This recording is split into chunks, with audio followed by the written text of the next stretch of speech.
name's Owen Moore. And my name's William Leonard. And today we're going to be talking about the steps William took to get exceptional in science.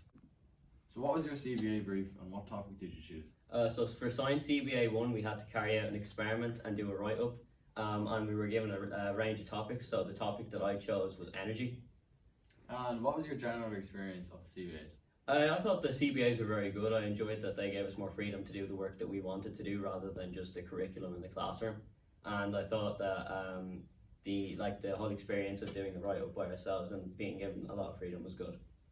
How did you prepare for your CBAs? So for Science 1, I wrote up a clear method of the experiment I wanted to carry out, and then before we even started that, I'd written the list of headings for the booklet that I wanted to do, so I could have it all structured and I knew where I wanted to, how I wanted to write it up and how I wanted the project to look in the end. What are your top 3 tips for students completing it this year?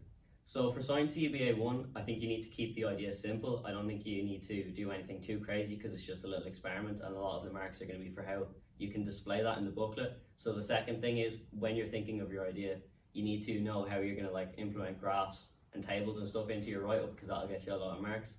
And then the third thing is, don't rush the write-up. You need to spend a lot of time making sure that it's right and has all the details in that you need to get the marks. Is there anything you would change about your CBA if you were to do it again? I think I probably would have spent longer on the write-up. I think I rushed it a bit and some of the sections weren't given enough detail, and that's how I think I would have been happier with it if I just spent that a little bit longer.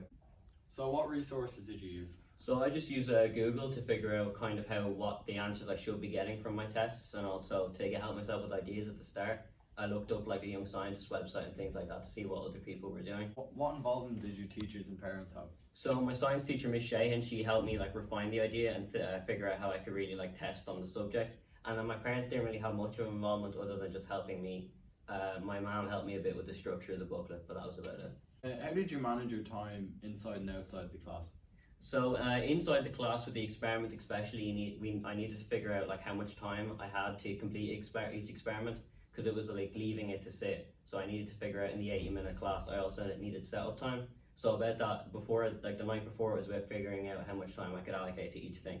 And then outside the class as well, it was about giving myself time at home to write up the booklet, because otherwise if I was just leaving it too late, I wouldn't have been able to do it to the standard I was happy with.